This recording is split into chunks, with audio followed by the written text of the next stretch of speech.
6장에서 6째인까지 떼는 모습이 나왔습니다. 그리고 나서 7장은 사실은 6장 전에 있었던 일이다, 삽입구다 말씀을 드렸어요. 요한계시록은 뭐 다른 성경도 그렇지만은 시간적인 연대순으로 기록한 것이 아니다. 그래서 7장에는 네 천사가 바람을 잡고 아직 하나님의 심판을 유보하는 그런 모습이 나와요. 그 이유가 뭐냐면은 하나님의 인맞은 자의 수가 아직 다 차지 않았다. 인맞은 자의 수, 17장 4절이 나오는 14만 4천. 이 14만 4천이라는 숫자는 상징적인 숫자다 말씀드렸어요. 그래서 모든 세대, 모든 민족에 걸쳐서 구원받은 하나님의 백성의 총수, 그것을 14만 4천이다. 이것을 숫자적으로 생각하면 큰 오해가 있죠. 그 뒤에 보면 또 흰옷 입은 사람들이 나오는 모습이 있고, 6장에 보면 순교를 당한 사람들이 언제까지 우리의 원한을 갚아주지 않겠습니까? 하나님께 그 신원하는, 요즘 말로 말하면 이제 고소하는 내용이 나와요. 그러니까 하나님께서 잠깐만 참아라. 아직 차지 않았다. 인맞은 자의 수가 차지 않았다. 그래서 유보가 되어 있다. 그래서 지금 이 시간에도 하나님께 인맞은 자가 교회 바깥에 있는 사람들이 많이 있다. 그걸 아셔야 돼요. 아직 그 사람들은 자기가 인맞은 줄도 모르고 자기가 어떤 사람인지도 모르고 그냥 세상에서 자기 마음대로 자기 의지대로 그렇게 세상을 살아가는 사람들이, 그래서 그것을 위해서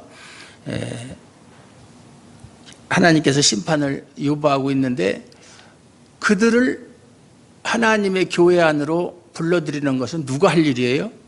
우리가 하는 일이에요. 우리가. 하나님은 사람을 통해서 역사하시기 때문에 하나님께서 그들 마음에 깨달음을 주셔서, 아, 내가 지금까지 헛살았구나, 난 참 바보처럼 살았군요, 그렇게 깨닫고 이제 교회 가야 되겠다. 어느 교회를 갈까? 그래서 교회를 찾아온 사람 한 사람도 없어요. 여러분들 스스로 생각해 보면 알잖아요. 여러분들 스스로 깨닫고 온 사람이 있어요? 없어요. 누가 전도해서, 친구가 전도했던, 아니면 먼저 믿은 아내나 남편이 전도했던, 뭐 부모가 전도했던, 그렇게 해서 교회를 오게 된 거예요. 그렇기 때문에 우리는 기회 있을 때마다 사람들에게 복음을 증거할 책임이 있다. 그것이 하나님의 일을 우리가 하나님과 함께 같이 협력해서 일을 하는 거예요. 그래서 바울은 우리는 하나님의 동역자라고 그랬어요. 동역자. 하나님과 함께 동역하는 사람들이다. 그거를 꼭 명심하시기 바랍니다. 아직까지도 교회 밖에 많은 사람들이 있다. 지금도 하나님은 그 사람들을 찾고 있다. 그 사람들을 가리켜서 또 흰옷 입은 사람들이라고 그랬어요.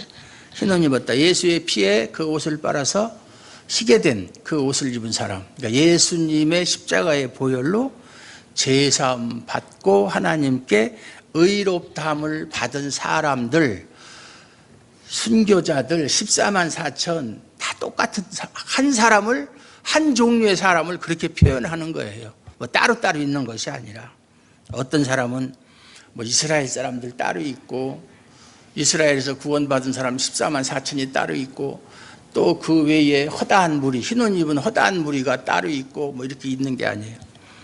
흰옷 입은 무리가 허다하다 하니까 14만 4천과 허다하다는 것은 서로가 상치되는 표현이거든요. 그래서 14만 4천은 이스라엘 사람이고 허다한 무리는 이방 민족 중에서 구원받은 사람이다, 이렇게 가르치는데 그거는 성경의 뜻하고는 상관이 없어요. 그러니까 구원받은 수가 허다하다, 셀 수 없을 만큼 많다.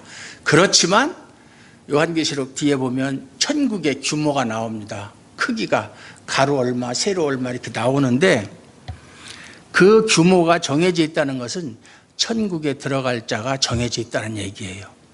그냥 마냥 그냥 뭐 셀 수 없이 많다고 그래서 뭐 수십억, 수백억 이렇게 될 일은 없어요. 정해져 있다. 그러고 나서 이제 7장에 오고, 7장은 삽입구고, 6장에서 6째인까지 떼고, 오늘 8장 1절에 와서 이제 7째 인을 뗍니다. 7째 인을. 일곱째 인을 떼실 때에 하늘이 반 시간쯤 고요하다. 반 시간이면 30분이죠. 그런데 이 성경을 기록한 지가 2000년이 지났어요. 2000년 전에도 지금처럼 시간 개념이 분명해서 1시간은 60분, 반 시간은 30분, 뭐 그렇게 했을까요? 그러진 않았을 거예요. 조선시대만 해도 그런 뭐 하루 24시간, 물론 24시간은 나눠놨어요. 조선시대에도. 그러나 이렇게 시간 단위로, 분 단위로 그냥 보통 1시경, 뭐 2시경 뭐 이런 식으로 대충 그렇게 이야기를 했죠. 더군다나 2000년 전이라면 반 시간이란 말은 잠깐 동안 그런 뜻이에요. 잠깐, 길지 않은 시간. 그 시간 동안에 고요했다. 일곱째 인을 떼는데 고요한 거예요. 고요하면 여러분은 무슨 생각이 듭니까? 고요? 폭풍 전야의 고요함. 어떤 큰 일이 터지기 전에 조용한 거예요. 그래서 조용할 때는 아차, 이게 뭔가 큰 일이 터지겠구나 하고 사람들이 그걸 깨달아야 돼요. 뭐 전쟁이 나거나 천재지변이 일어나거나 무슨 일이 있을 때 조용한 거예요. 여러분들 이제 조금 있으면 휴가철이 돼서 산으로 바다로 이렇게 휴가를 떠날 텐데, 특히 바다에 가시는 분들, 바다에 가면 그 파도가 있는데 말이죠. 파도의 종류가 참 다양해요. 뭐 김봉훈 집사님은 배를 많이 타셔서 잘 아시고, 또 저도 이제 어려서 부산에서 자랐고, 또 지금도 이 바다를 참 좋아하고 그러는데, 제일 무서운 파도가 사각형 파도예요. 사각형 파도. 딱 보면 파도가 사각형으로 되어 있어요. 그걸 봤다면 즉시 도망가야 돼요. 즉시. 너울성 파도보다 더 무서운 게 그거예요. 그 완도에서 어떤 사람이 낚시를 하는데 저기서 파도가 오는데 저 멀리서 오니까 그 색깔이 하얗거든요. 에이, 뭐 나한테까지는 안 오겠다, 그렇게 생각을 하고 낚시를 하고 있는데 그 파도가 덮쳐서 그 사람 뒤에는 요만한 바위 틈이 있었는데 그 바위 틈 속으로 사람이 끼어버렸어요. 억지로 넣으려고도 못 넣는데 그게 무서운 거예요. 파도, 정말 무서운 게 파도예요. 그런데 그렇게 파도가 오기 전에는 조용합니다. 아주 바람도 안 불고 바다도 잔잔하고 그런데 갑자기 이렇게 불어닥치는 거예요. 닥치는 거예요. 그런 것처럼 큰 일이 있을 때 그런 고요, 그런 것이 있다라는 것을 아시기 바랍니다. 이제 일곱째 인을 뗐어요. 그런데 반 시간쯤 고요하다. 이것은 뭐냐면 이제 하나님의 심판이 다가왔다. 하나님의 심판이 드디어 시작이 된다. 그러면 여러분들은 이 성경 내용을 아는 사람은 6장에서도 심판이 있었지 않았느냐. 첫 번째 인부터 여섯 번째 인까지. 근데 무슨 또 심판이 있느냐 이렇게 생각하시겠죠. 첫 번째부터 여섯째 인까지는 교회 시대 전체에 걸쳐서 벌어지는 심판이에요. 교회 시대 전체에 걸쳐서. 그 심판은 지금도 진행되고 있어요. 그리고 오늘 말하는 이 8장과 9장의 심판은 예수님 재림하시기 직전에 있을 대심판을 말하는 거예요. 다릅니다. 하나님의 심판이 시작된다. 이 심판의 특성을 말하는데 작정된 심판이 갑자기 돌발적으로 그렇게 나타날 것을 말하는 것이다. 이 고요라는 말이 그런 뜻이에요. 고요라는 말이. 내가 봄에 하나님 앞에 일곱 천사가 서 있어 일곱 나팔을 받았더라. 이제 6장, 7장 여섯째 인, 그 다음에 이번에는 이제 8장부터는 나팔 재앙이 시작이 되거든요. 그 다음에 또 대접 재앙이 시작되는 건데, 나팔이라는 것은 원래 경고를 나타내기 위해서 부는 거예요. 경고. 전쟁을 할 때라든가, 물론 이제 군대에 갔다 오신 분들은 아침에 기상나팔, 제일 듣기 싫은 기상나팔, 제일 듣기 좋은 취침 나팔.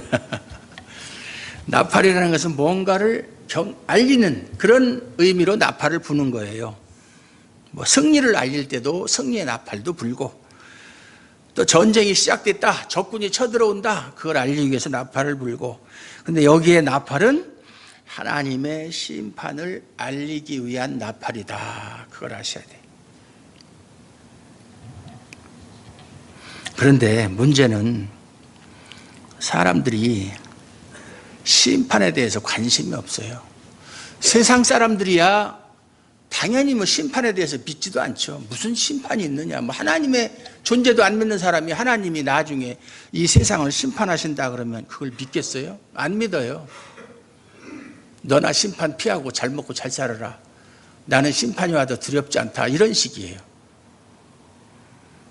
그런데 믿는 사람들, 그럼 교회 안에 있는 사람들은 심판을 다 알고 있고 믿고 있고 그것을 위해서 준비하고 있나요? 물론 그런 사람들이 많겠지만 제가 볼 때는 그렇지 않은 사람들이 더 많은 것 같아요. 심판에 대해서 별 관심이 없다. 그저 지금 내가 살아가는 심판이라고 하는 것은 먼 나중의 일이고 지금 당장 내 눈앞에 있는 현재 일, 먹고 사는 문제, 뭐 자녀의 교육 문제, 뭐 여러 가지 뭐 내가 하는 사업 문제, 또 인간과 인간과의 그런 사회적인 관계 속에서 내가 어떻게 살아갈 것인가 하는 문제가 중요하지 심판이 뭐가 그렇게 중요하냐. 뭐 이따손 치더라도 급한 것은 아니다. 그러니까 심판과 현실의 삶과의 우선순위가 바뀌어버린 거죠. 심판은 나중이다. 심판을 나중이다라고 생각하니까 긴장감이 없어요. 이것이 곧 온다고 그럴 것 같으면 긴장을 하죠, 사람들이. 야, 이게 곧 심판이 닥치겠구나. 심판이 곧 닥친다. 만약에 우리나라의 그 옛날도 아니죠. 1950년 6월 25일 새벽 4시에 계례군이 탱크를 몰고 탱크와 야크기를 몰고 남침을 했어요. 요즘에는 그것을 북침이라고 주장하는 사람들도 있는데 전혀 예상치 못했죠.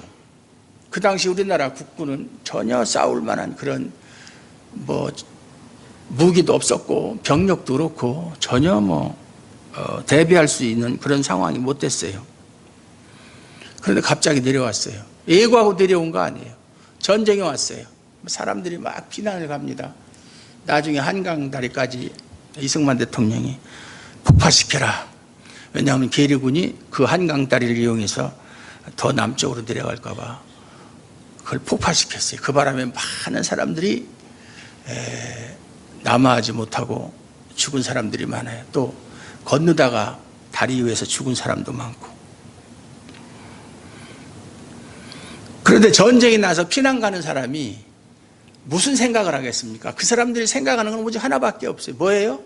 죽지 않고 사는 거. 어떻게 하면은 이 난관을 극복하고 내가 목숨을 부지할까? 우리 식구, 같이 피난 가는 우리 식구들 전부 다. 그 생각 이외에 무슨 거기에 어떻게 하면 돈을 더 많이 벌 수 있을까? 어떻게 하면은 남보다 더 성공, 그런 거 생각하는 사람은 없어요. 전쟁통에. 왜? 그게 가장 급한 일이니까. 지금은 무엇보다 사는 목숨을 유지하는 일이 가장 급하니까 그것만을 생각한다. 마찬가지로 하나님의 심판이 언제 임할지 몰라요. 우리는 전혀 알 수 없어요. 그래서 예수님도 제자들에게 나도 모른다. 하늘의 천사도 모르고 오직 아버지만 아신다. 그렇게 이야기를 했어요. 아까도 얘기했지만 돌발적으로 온다. 그러니까 예수님이 오실 때도 갑자기 오시는 거예요. 지금 오실 수도 있어요. 지금 설교하는 중에 예수님이 오셔서 참 우리를 보고 칭찬하실 수도 있고 그건 알 수가 없어요. 그러니까 항상 그런 긴장감을 가지고 살아야 되는데 그런 긴장감이 없으니까 지금까지 살아오던 그 삶의 패턴이 변하지 않는다 이 말이에요. 이게 참 안타까운 얘기예요.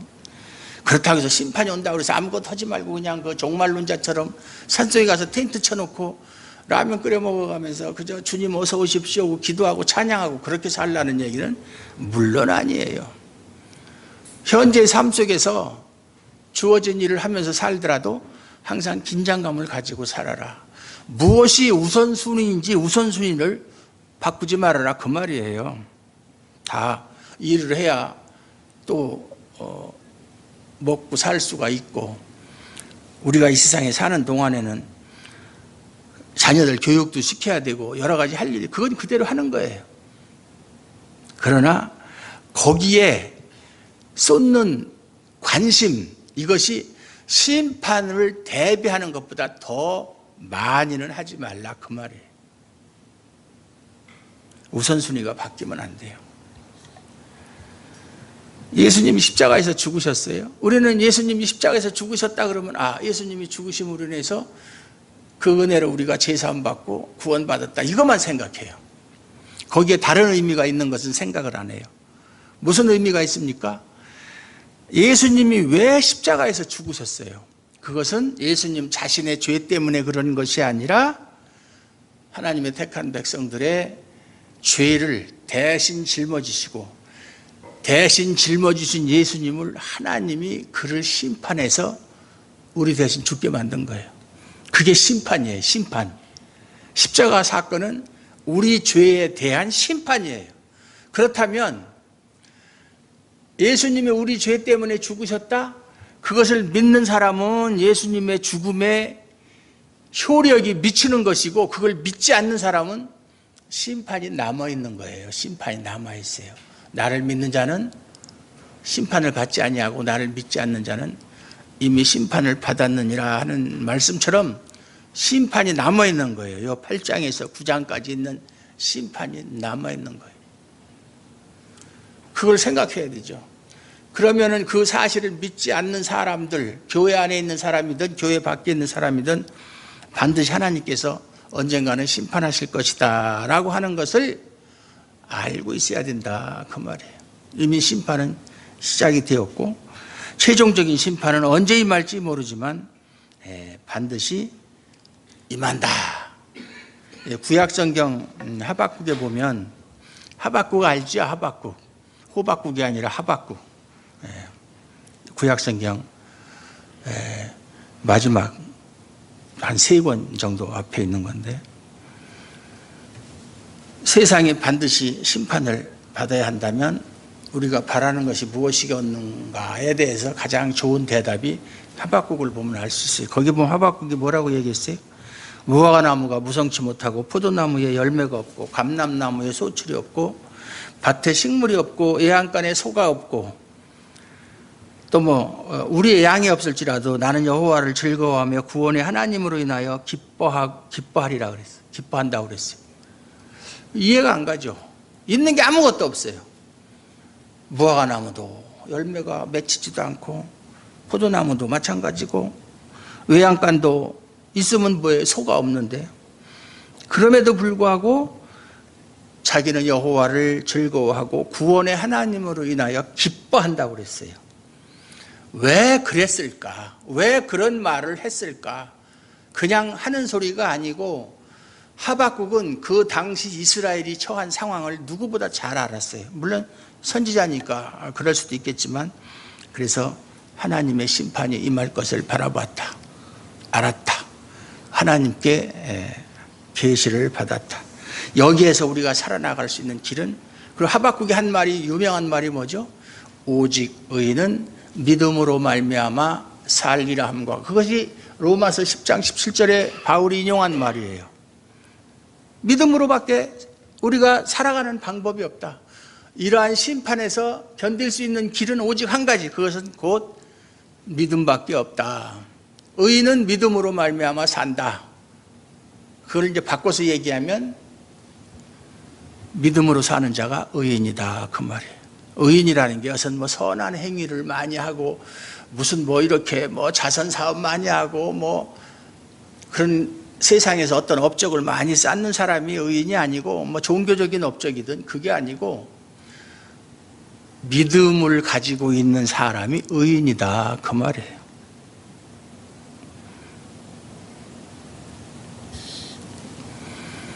마찬가지로 우리도 심판이 내 눈앞에 닥쳐왔다고 생각하면 하박국 선지자처럼 아무것도 없어도 두려워할 것이 없어요. 그게 문제가 아니니까. 아까도 얘기했지만 전쟁이 나서 피난 가는 사람이 무슨 생각, 돈 있어봤자 소용없어요. 지난번에도 한번 말씀드렸지만 배가 고픈데 밥을 해 먹어야 되는데 쌀이 없어. 그래서 민가에 가서, 농촌에 가서 쌀 한 대박 달라고 그러는데 누가 줍니까? 전쟁통에? 안 주죠. 옛날에는 무시했던 농민이지만 이제는 그들이 참 상전 중에 그런 상전이 없어요. 쌀 한 대박하고 금반지 하나하고 바꾸고 그랬대요. 금반지 하나하고. 예? 싫으면 그만두라는 거예요. 금반지 먹고 못 살잖아요. 쌀 안 먹고는 못 살지만. 이제 우리 어머니 아버지 때가 피난 다니고 제가 또 그때 많이 얘기를 들어서 저야 겪어보진 않았지만 부모님들이 6.25 때 그런 얘기 많이 하죠. 부모님들이 모이면 옛날에는 하는 얘기가 6.25 때 피난 다니면서 고생한 얘기, 죽을 뻔하다가 산 얘기, 뭐 죽었으면 뭐 그런 얘기도 못 하겠죠. 그리고 이제 우리 아버지 세대는 외정 때니까 그때 학도병으로 많은 사람들이 끌려갔잖아요. 그런 이야기들. 남자들 모이면 군대 갔다 온 이야기. 그 정해져 있어요. 그 스토리가. 그런 것처럼. 그걸 하도 많이 듣다 보니까 마치 내가 6.25를 경험한 사람처럼 그렇게 알 수가 있어요.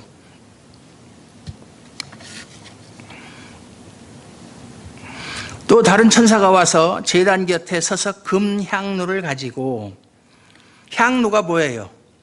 향로, 향을 피우는 그릇이죠. 근데 원래 이 금향로는 노수로 만들어요. 노수로. 근데 솔로몬은 이걸 만들 때 금으로 만들었어요.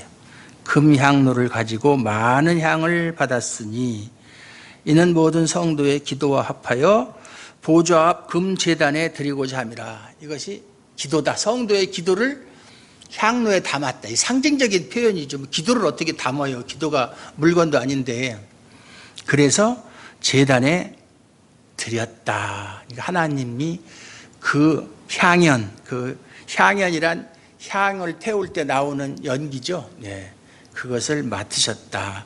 하나님께서 우리의 기도를 들으셨다. 이 기도 중에 이제 앞에 6장에 나오는 제단 아래에서 피 흘려 죽은 사람들의 기도도 포함되고, 이 세상에 살아가면서 예수와 복음을 위해서 핍박받고 억압받은 사람들의 모든 기도가 포함되는 거예요. 근데 우린 기도 그러면은 사람들이 잘못 생각하는 것이 기도를 하나의 행동으로, 행위로 생각을 해요.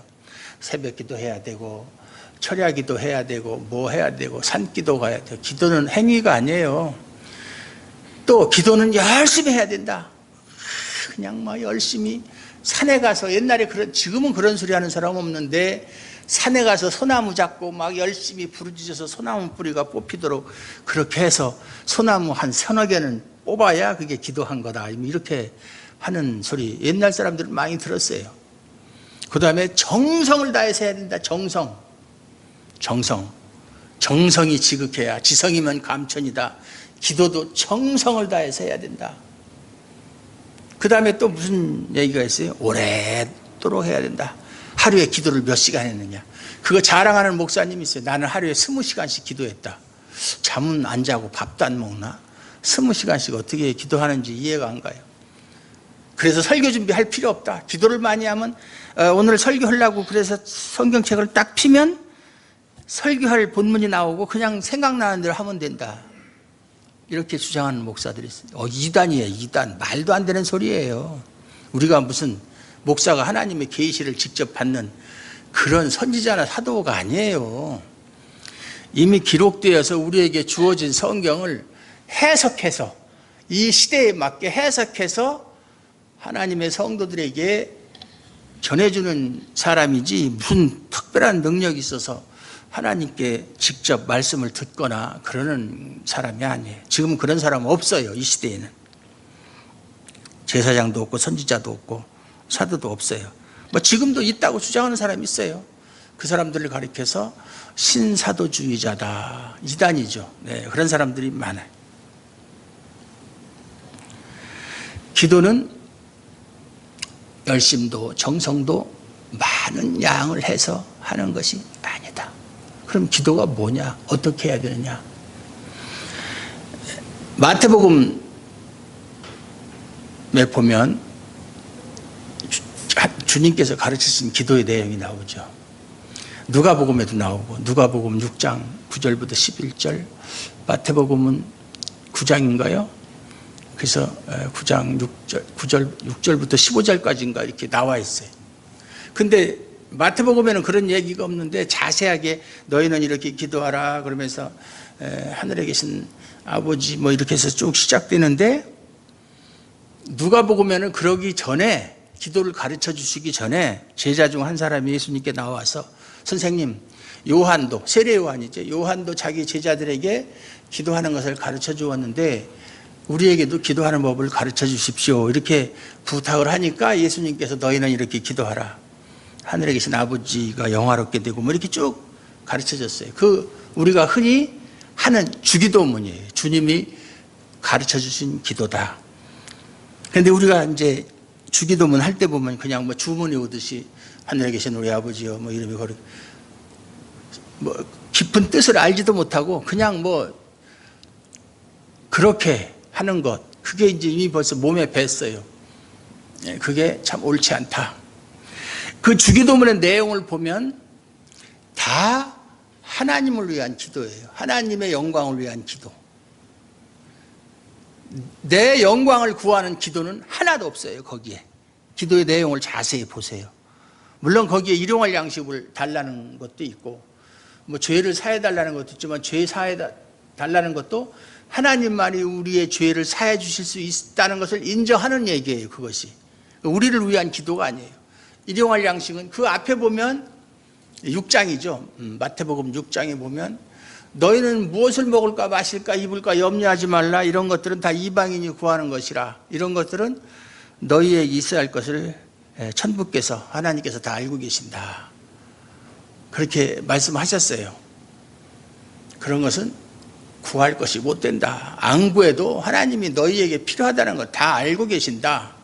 그런 거 구하는 것은 세상 사람이나 구하는 것이다. 하나님을 모르는 사람들, 하나님을 아버지로 모시고 사는 사람들은 그런 거 구할 필요가 없다. 부모가 없는 사람이나 하루 세끼 오늘은 무얼 먹을까, 점심을 무얼 먹을까, 어디 가서 얻어먹을까 이런 거 생각하지, 부모가 있는 사람이 그걸 걱정하는 사람이 있어요? 없어요. 마찬가지로 하나님의 자녀들은 그런 거 가지고 신경 쓸 필요가 없다. 안 구해도 주신다. 안 구해도 주신다. 그런데 때로는 뭐 구하라, 또 그러면 구할 것이요 찾으라 그러면 찾을 것이요 두드리라 그러면 열릴 것이니까 막 계속 졸라야 된다.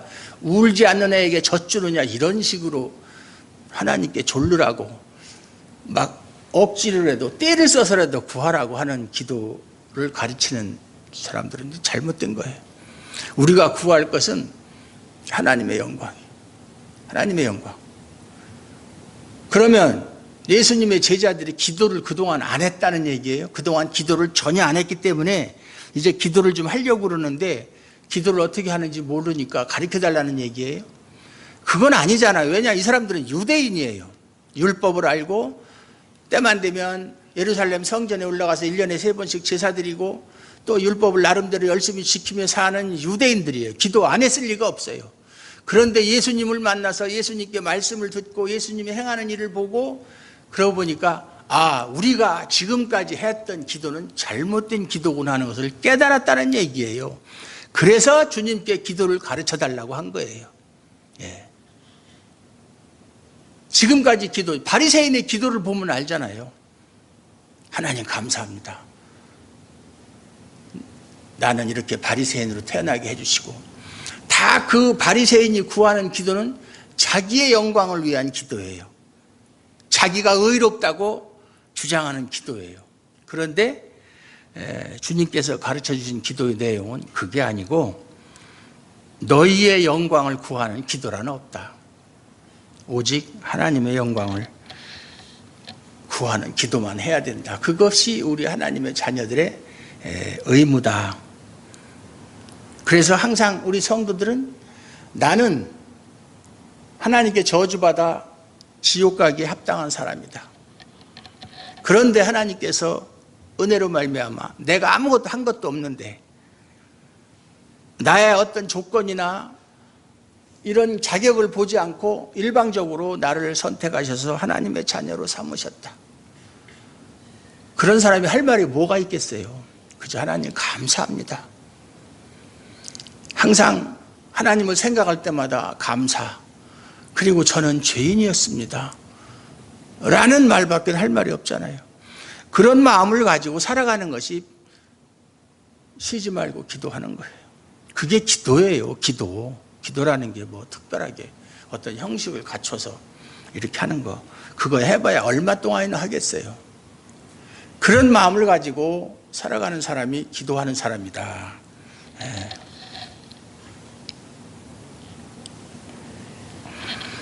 향연이 성도의 기도와 함께 천사의 손으로부터 하나님 앞으로 올라가는지라.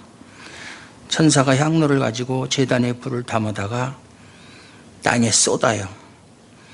쏟으니까 우레와 음성과 번개와 지진이 나더라. 이제 심판의 시작이죠. 대심판의 시작입니다. 그래서 아까도 얘기했지만 6장에서 말하는 심판은 교회 시대에 일어나는 예수님의 초림과 함께 시작된 심판을 말하는 것이고, 재림까지 8장과 9장에서 행해지는 심판은 종말 전에 있을 대심판이다. 그런데 참 우리를 당황하게 하는 거는요, 이 9장에 보면 9장 왜 이렇게 붙어가지고 떨어지지가 9장 21절이 마지막 절이거든요. 거기 보면 뭐라고 되어 있어요?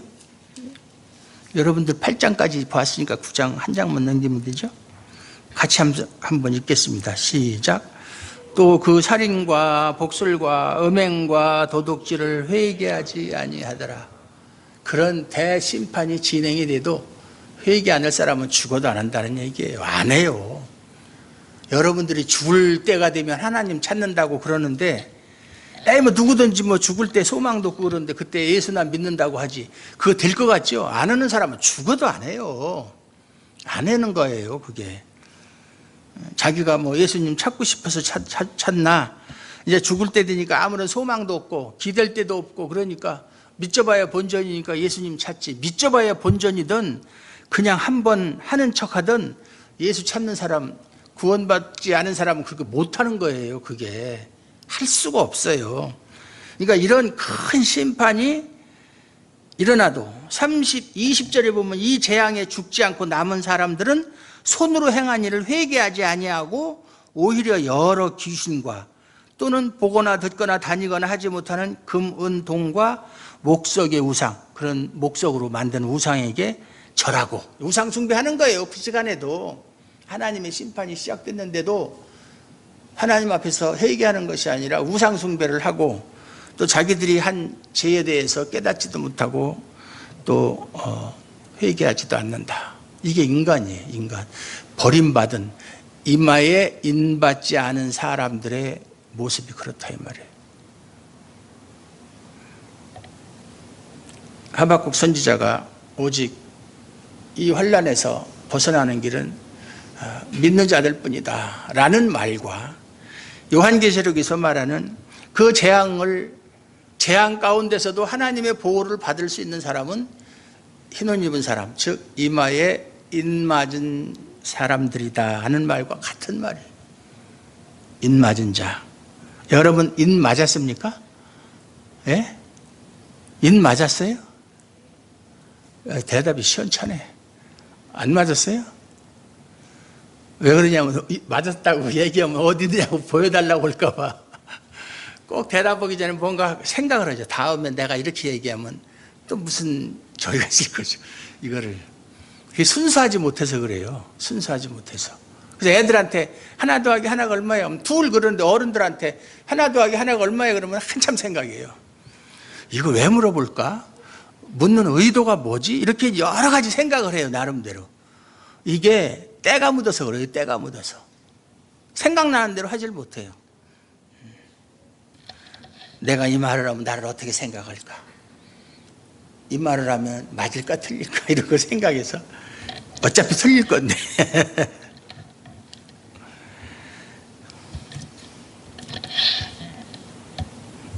3절과 5절은 이것 역시 삽입절입니다. 삽입구. 우레와 음성과 번개와 지진은 최후의 심판에 대한 묘사예요.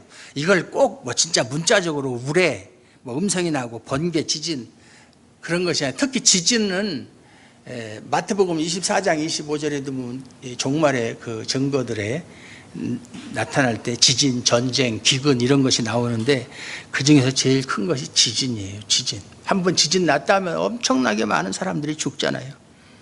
구약에서도 보면 범죄한 사람들이 막 땅이 갈라져 가지고 사람들을 삼켰다. 이게 지진이죠. 예.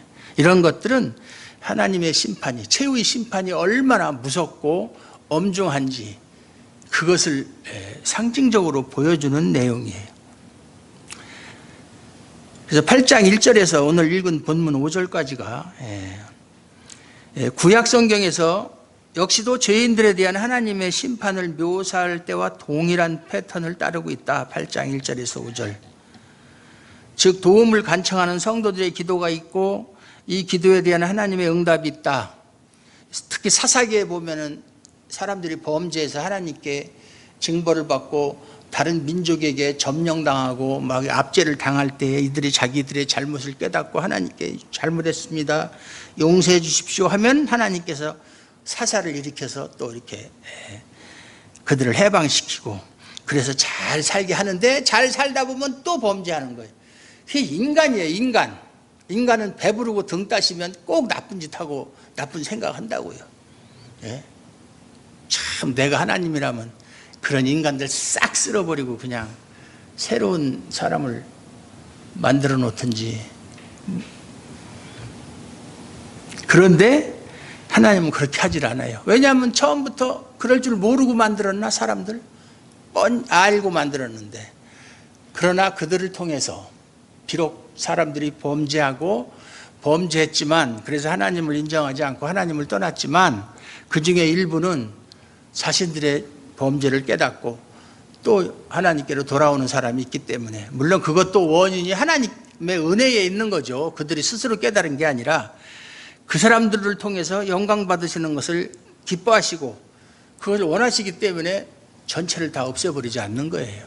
그 이유가. 그래서 천상에 있는 성전에서 여기 보면 대접 재앙에 보면은 이렇게 쏟는 거거든요. 재앙을 막 쏟아요. 5절에도 보면 천사가 향로를 가지고 제단에 불을 담아다가 땅에 쏟았다. 그렇죠. 이것은 박해자들, 하나님을 대적하는 사람, 성도들을 핍박했던 사람들, 예수를 믿지 않는 사람들을 불사르기 위해서 불이 나온다. 결론은 8장 1절에서 5절까지의 결론은 인침을 받지 못한 자는 최후의 심판을 견딜 수가 없다. 그 얘기예요.